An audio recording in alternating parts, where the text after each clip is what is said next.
Hey everyone, welcome back to For the Record. I thank all of you for joining me today. So first and foremost, this is going to be my last video I'll be doing for a while. I'm taking a vacation. So, this is actually a good time to do this video. I'm actually, I was debating if I was going to do the video or not. I'm really tired. I've been doing a lot of work around my house and just work in general, but I felt like I really needed to do this video. I really need to do this album review because I haven't seen anybody else do a review on this album, and I need to do it. And we're going to get through this. It might be kind of a long video, so but anyway, this is album review for Creedence Clearwater Revival's Live at Woodstock, 1969 Woodstock. Okay. This just came out last week. I pre-ordered it, got it when I was supposed to get it. Super excited it wasn't like sold out and unavailable. Okay, and I'm going to talk a little bit in depth about it. Well, I guess, well, I won't go into detail yet, but I will go into the pressing on this is awesome. I'm assuming this is 180 gram vinyl. Nowhere does it say it is, but it looks like it's 180 gram vinyl, so I'm gonna assume it is. The labels are really neat. They look like the old-fashioned fantasy labels. Those are kind of neat. So look, that was the album, and this is an original CCR label, and it looks identical to it, which is kind of neat. The other thing that was very nice about this pressing, or about this album, is well, not only the quality of the vinyl, it sounds really good. It sounds perfect. I don't know if it was digitally done. I don't know if there was any digitizing with it. I don't know, but nowhere does it say it was. But also, it's this little things that us record collectors like. These are probably 2 or 3 mil plastic sleeves. I was prepared to put these in my MoFi sleeves. I actually pulled them out. The second I opened this up, and I realized I didn't need to, because these are stuff like this. Whoever's watching and makes these decisions, it's the little things like this that make record collectors like myself happy, is when you go out of your way to supply a good record sleeve, stuff like that. What else?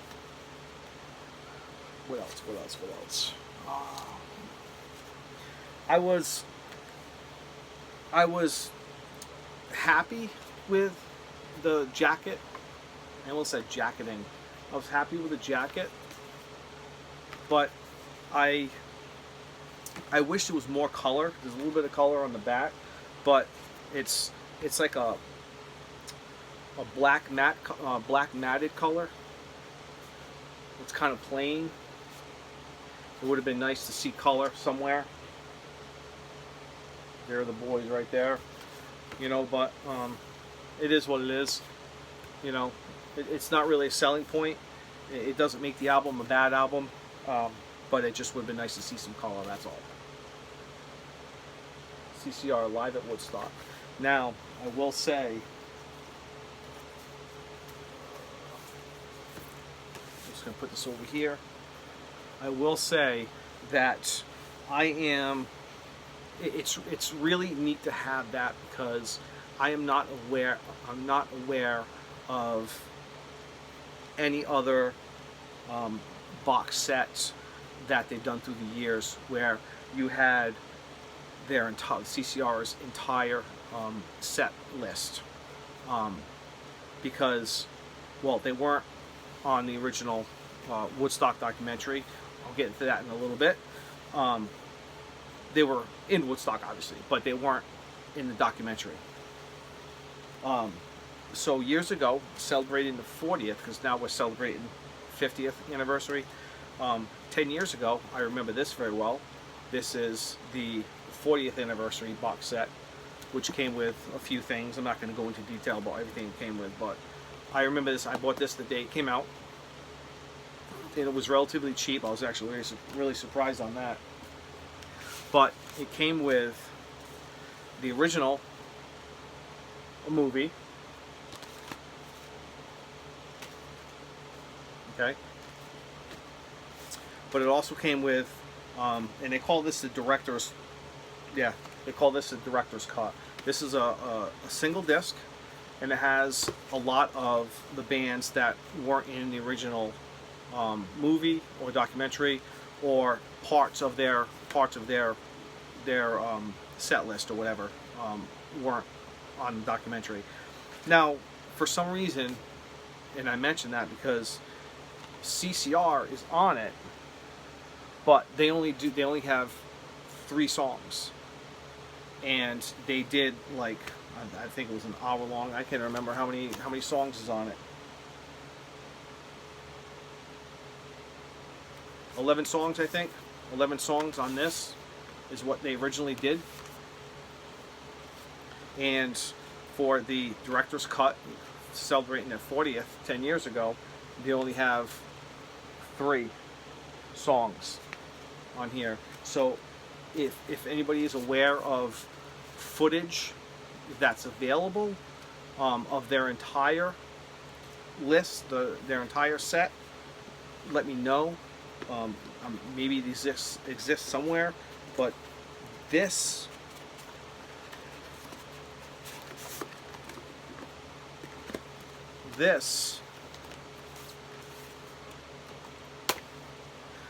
right here, okay, this right here is the only time that their entire set is complete, start to finish. And what I like about this too is not only does it sound great, but it's literally from the time they start to the time from the time the announcer announces CCR to the time that he says, you know, that that's it, that the announcer says talks for the last time. They don't cut, they don't go from one song, cut, and go to another song. This is literally from the time that they start till the time that they finish.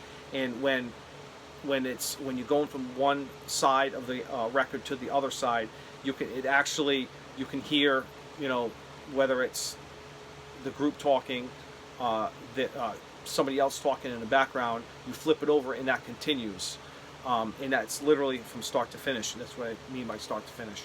So it's nice to have this. I'm not aware of any other time that that CCR's set was 100% complete. This is their entire set. It sounds great. If anybody's a fan and you're debating on it and you're on the fence on getting this, get it. It is worth it. This is great stuff. If anybody is aware of the full set that they do, and they have it on DVD or VHS or whatever, let me know. I would love to get it. But this is the only time that I'm aware of that this is they do their entire set start to finish. What else more can I say about this? That's pretty much it for the packaging and the album. Super impressed, super happy with it. Not much I would change on that part. Also, on a couple of songs I did want to mention that they do CCR does like a 10.5 minute version of Keep on Chooglin', which generally it's a 7 to 9 minute song, and they do like almost an 11-minute version of Keep on Chooglin'. That's pretty neat. And also at Woodstock they also did a almost an 11-minute, give or take, almost an 11-minute of Susie Q, which generally that's like an 8.5 minute song. They did like almost an 11-minute version of Susie Q, and actually Susie Q takes up the entire one side of the album, which is really neat. So we are going to move on. Did I say I like this? Did I say that if you're a fan, you should definitely get this? It is worth it, 100%. Okay, sounds great. The pressing was great. The pressing was good. You know, you hear little little skips and pops, but not the record. It's because of the sound at the festival. You know, whether they're getting like a little bit of reverb in I think it's what it's called in the speakers. You hear all the extra stuff, and it just neat to hear all that. Like, it wasn't finely tuned. That's how they sounded, and they sound really good considering what time they played. Again, we'll get to that in a second. They played like there was no tomorrow. I really wish I could have been there. So I decided to celebrate this coming out. I would do a 8 facts about CCR live at Woodstock. 8 facts. So I got some cheat notes here. I pretty much know all this, but I just kind of, just so I don't flubber. So 8 facts for CCR live at Woodstock 1969. So some of you may or may not know some of this.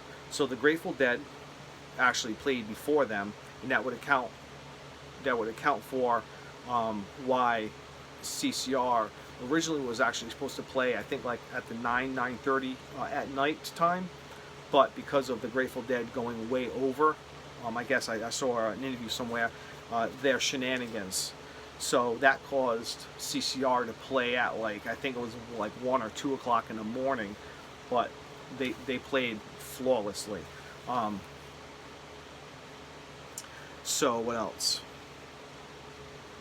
So that CCR playing really early in the morning or late at night, however you want to see it. When John went out when the CCR went out on stage, and John looked out and noticed, like, he said you could only, like, it was all black. It was completely pitch black, and you could see, like, I think he said, like 3 or 4 rows, and everybody was naked and they were all asleep. There was nobody. They were all asleep, and it was just like they had the perfect time spot, but the Grateful Dead fucked it up. And anyway, so John had said in an interview that he remembers vividly that there was a guy. He seemed like it was 1.5 miles away, but it wasn't really that far away. It was just far away, and he had a lighter. And I remember the story because John said it at one of the concerts. The last time I went to see him 2 years ago, he had a lighter, and the guy yelled at John, "Don't worry about it, John. We're here for you." And John, to today, he says, "I played for that guy." And I heard that story directly from John at his concert a couple of years ago, and then I've heard and seen it several times since.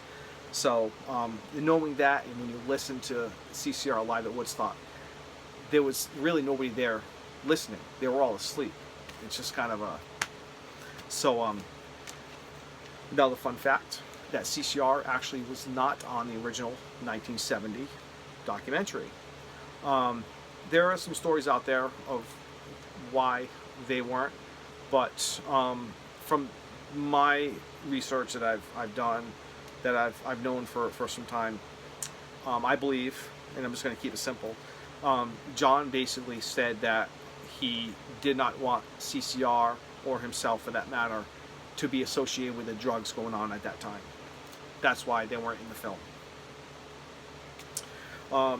Another fun fact, CCR were one of the few bands that were well established and well known at that time. They had already achieved success prior to Woodstock, which is funny because once I tell you what they get paid for it, you're gonna laugh. So the summer of 1969, CCR had already played Newport Festival in California, Denver, and the Atlanta festivals, along with Atlantic City Festival. So talk about what people got paid. So between Jimi Hendrix, Joe Cocker, Santana, and CCR, who do you think got paid the most, and who do you think got paid less? I want you to think about that for a second. You have Jimi Hendrix, Joe Cocker, Santana, and Creedence Clearwater Revival. Who got paid more and who got paid less? Okay. So Jimi Hendrix got paid the most. He got paid $18,000. Jimi Hendrix got paid $18,000 to play at Woodstock, 1969. CCR got paid $10,000 to play at Woodstock. So $10,000 split 4 ways. It's not really that much money. Joe Cocker got paid $2,700. Well, actually $2,750 to play at Woodstock. Santana got paid $1,500 to play at Woodstock. So they got paid no matter what. No matter who was asleep, no matter who was there, it didn't really matter. They got paid. Fun fact number 6. CCR was considered outsiders in their own town of San Francisco. But they were on top of their game at Woodstock in 1969. They were totally on top. Fun fact number 7. CCR could never break through to achieve the top spot on the American singles chart. Believe that? They could never break through to get to the top. They did top charts in Britain with Bad Moon Rising. And fun fact number 8 about CCR. CCR's album Green River came out a month after Woodstock 1969. Topped the charts for 4 weeks, as did Cosmos Factory did the following year. Cosmos Factory had a 9-week run at number 1. So, how many people were really asleep at Woodstock? You know. So, that's pretty much it. I really can't say it enough at how happy I was. I usually one of the unlucky ones who doesn't find out until months later, and then I have to wait for something to come into stock. So I was really happy to get my pre-order in with no fumbles. Got my pre-order in, and I got it a day or 2 after it was supposed to come out. CCR, Creedence, Clearwater Revival, live at Woodstock in 1969. A great set. They played flawlessly, and they sound as good on here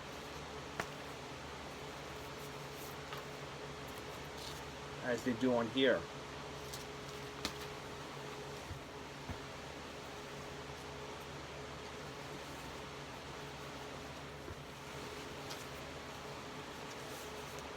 As they do on here.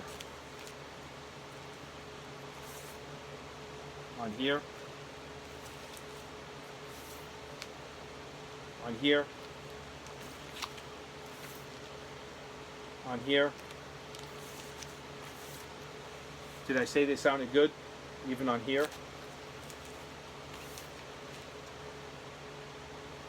And on here. Did I show this one already? I don't think I did. So, all the bullshit aside, no matter what time they played, 9 o'clock at night or 2 o'clock in the morning, Creedence Clearwater Revival live at Woodstock played flawlessly. Great album. Highly recommend getting this if you're a fan. If you're not a fan, get it anyway. You're gonna like it, and I'd like to have your feedback on it. And if you don't like it, I'll buy the album from you. How's that?